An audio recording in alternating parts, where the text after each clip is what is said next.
A few years ago, I made a video showing us some of the cheapest ways to soundproof a room, and that video ended up getting millions of views. But since then, I've tested a lot more soundproofing products. I've built a test wall, tested different materials, and there are definitely a few things I recommended back then that I probably wouldn't spend my money on today. So if I had a room like this and wanted to block as much noise as possible without spending thousands of dollars, this is exactly where I'd start. And surprisingly, the first place I'd spend my money isn't the wall, it's the door. Because you can spend hundreds of dollars adding stuff on your wall, but if you've got a half-inch gap underneath your door, you still have a giant opening for sound to travel through. And this is really easy to check. Just wait until it's dark, turn the lights off inside the room, turn the hallway lights on, and close the door. Now look around the entire door. If you can see light coming through underneath it or around the edges, those are the first places I'd fix. Start with the sides and top of the door. You can buy a basic peel and stick weather stripping for around $10. But before you stick anything to the door frame, clean the surface really well and make sure it's completely dry. This stuff doesn't stick very well to dust and dirt. And that's when you usually start seeing it peel off after just a few days. Also, don't buy something so thick that you have to slam the door every time you close it. You want it to compress slightly when the door closes and create a good seal. And there's one other thing I've learned about the cheap peel and stick stuff. If this is a door that you're opening and closing 20 times a day, I probably wouldn't use it as my permanent solution. It can work, but eventually it gets pulled on, compressed, and starts coming off. For a door that's frequently used, I spend a little bit more on a proper door seal kit. I've tested these before and they give you a much better seal. They're much more durable around the top and sides of the door. And they're usually around $25 to $30. But if this is a spare bedroom or office or recording room or just a door that doesn't get used constantly, the cheap stuff is where I'd start. Then we have probably the biggest opening around most bedroom doors, the bottom.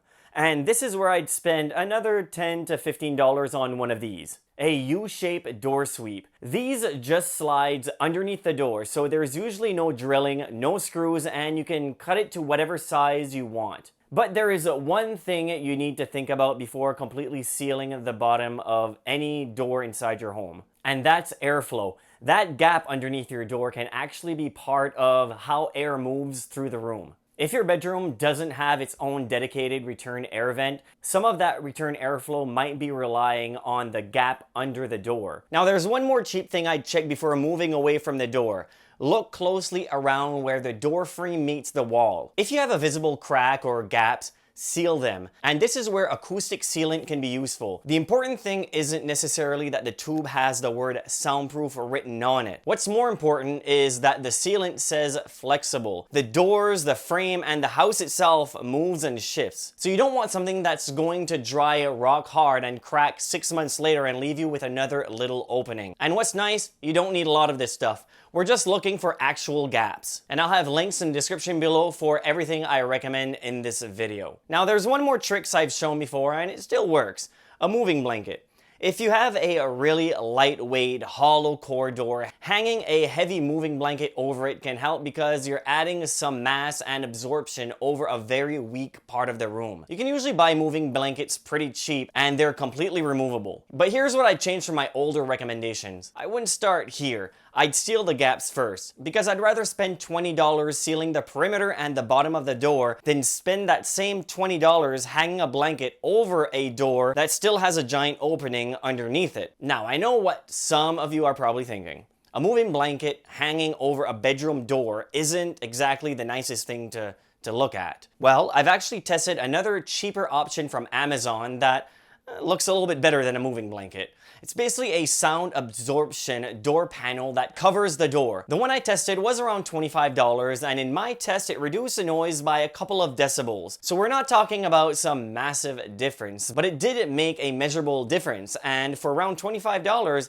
that's not bad. Especially if you want something that actually looks like it belongs on the door instead of having a moving blanket hanging there. Just keep your expectations realistic. These panels aren't magically turning a hollow door into into something solid. They're just another small improvement you can stack on top of everything we've already done. And that's really the whole idea with budget soundproofing. And if you've done all of that and you're still hearing a ton of noise straight through the door, then the problem is probably the door itself, because most doors inside a home are hollow core. At that point, the next real upgrade would be replacing the door with a solid core door, but that's definitely not the cheapest option. So for now, work with what you've got. And the next weak point could or may not be worst, which is the windows. Windows are usually the next place I'd look, and if like the doors, before buying anything, check for air leaks. On a windy day, slowly move your hand around the edges of a window and see if you can feel air coming through. If you feel air, then sound can also get through. Check the weather stripping around any part of the window that opens.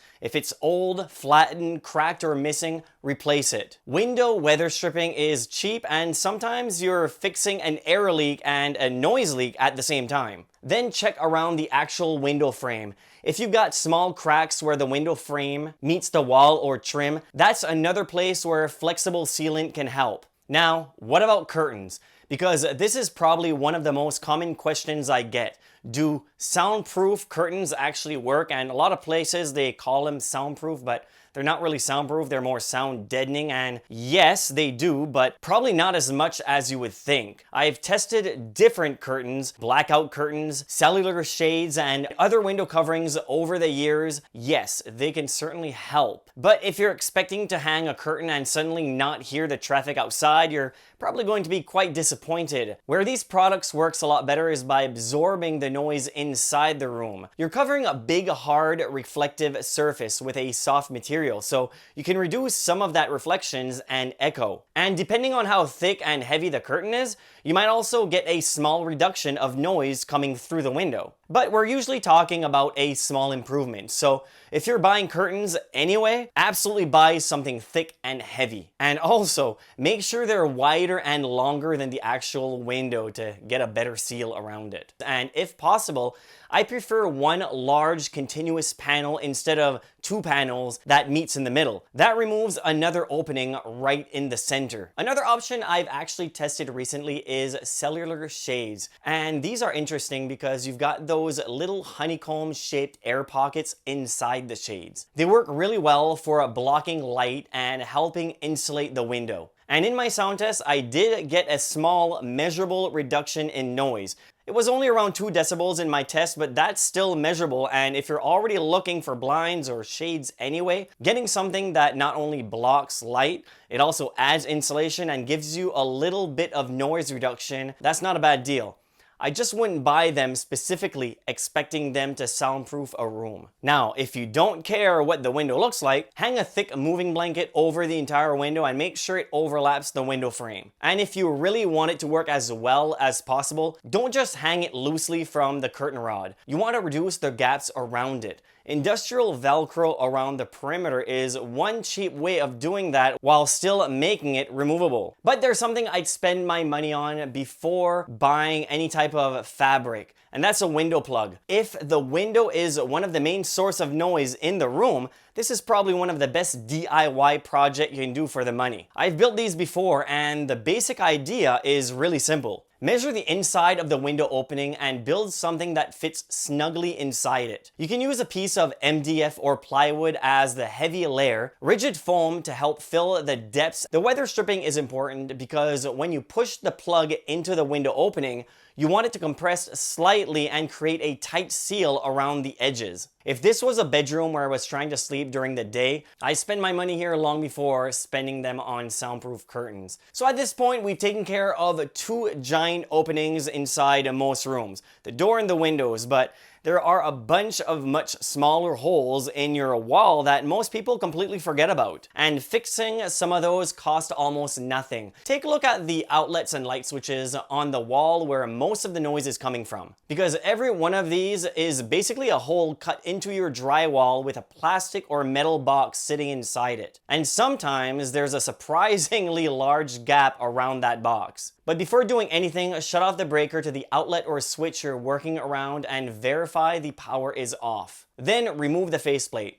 If you can see a gap between the drywall and the electrical box, that's something I'd seal. For smaller gaps, use an appropriate flexible sealant around the outside of the box. Then there's probably the easiest thing you can add, and that's a foam outlet gasket. These are really cheap and they're already cut to fit around the outlet or switches, and they sit directly behind the faceplate. Put the gasket on, reinstall the faceplate, and you're done. But there's another part of the electrical box that you can't really reach from the front, and that's the back. Electrical boxes have holes and knockouts where the wires comes through, and those are openings in the wall also. And that's where a putty pad comes in. I've recommended putty pads in quite a few of my videos. They're basically flexible sheets of putty that wraps around the entire electrical box. They usually cost around $5 to $7 each, so if you've already got access to the back of the box, it's an inexpensive thing to add. But if all you have is access to the front, seal the visible gaps, add the foam gasket behind the faceplate, and you're done. Now, if you've taken care of the door, the window, and the smaller openings, and you're still hearing a lot of noise coming through the wall, that's when I actually start working on the wall itself. And one of the first things I'd consider is something I've already tested: adding another layer of 5/8 of an inch drywall. Now, this is the cheapest real wall upgrade, and one of the cheapest ways I've found to improve an existing wall is surprisingly simple. Don't tear down the drywall that's already there. Just leave it, and add another layer over top. Most interior walls in homes are finished with 1/2 inch drywall. It's pretty light, it's cheap, and for a normal wall, it does the job, but for soundproofing, we want a lot more mass, and drywall is actually one of the cheapest ways to get it. So instead of adding another layer of 1/2 inch drywall, I'd go with 5/8 of an inch. It's thicker, it's heavier, and the price difference usually isn't very big. I've tested this a few months ago. I built a test wall with regular 1/2 inch drywall and measured how much sound was getting through it. Then I added a layer of 5/8 of an inch drywall directly over the existing drywall and tested the exact same wall again, and there was a measurable difference. If you're reasonably comfortable with DIY project, hanging drywall isn't overly complicated either. Now, before you screw that second layer of drywall onto the wall, there's something else you can put between the 2 layers of drywall, and that's mass-loaded vinyl, or MLV. This is kind of interesting stuff because when you first see it, it doesn't look like it's going to stop much noise because it's quite thin. Usually only around 1/8 of an inch thick, but pick up a roll and you'll immediately understand what makes it different. Standard MLV weighs around 1 pound per square foot. And you can also buy a heavier version, which is 2 pounds per square foot. So a little 4 by 10 foot sheet of 1 pound MLV weighs about 40 pounds. That's a lot of mass packed into something this thin. If I was using it on an existing wall, I'd hang MLV over the drywall that's already there, seal the seams properly, and then install the new 5/8 of an inch drywall over top of that MLV. And while we're talking about walls, there's something I would not buy if your goal is stopping noise from coming through the wall. This stuff right here, acoustic panels and acoustic foam. I see rooms where people have put acoustic foam on the wall thinking they've soundproofed it. That's not what acoustic foam does. Foam is for controlling sound inside the room. It absorbs reflections and reduces echo, but it doesn't have the mass you need to block much sound through the wall. And now we've dealt with the wall, but there's a surface inside the room that you can make some really cheap improvements, especially if footsteps and furniture noise are the problem, and that's the floor. And this is one of the areas where you can actually make a difference without doing any construction, especially if you've got hardwood, laminate, or another hard floor. And here, I'd start with a rug. But the rug by itself isn't really the important part. Put a thick felt underneath it. That's what helps cushions all those footsteps going basically through the ceiling into the floor, through the floor and down the ceiling above, or I guess below. And the thicker and denser the pad, generally, of course, the better. If you've got kids running around upstairs and you're trying to make less noise for somebody living below you, this is, of course, one of the first things I'd do. And there's another cheap thing you can do. Look at anything heavy that's sitting directly on the floor. Your bed, couch, desk, speakers, maybe a subwoofer.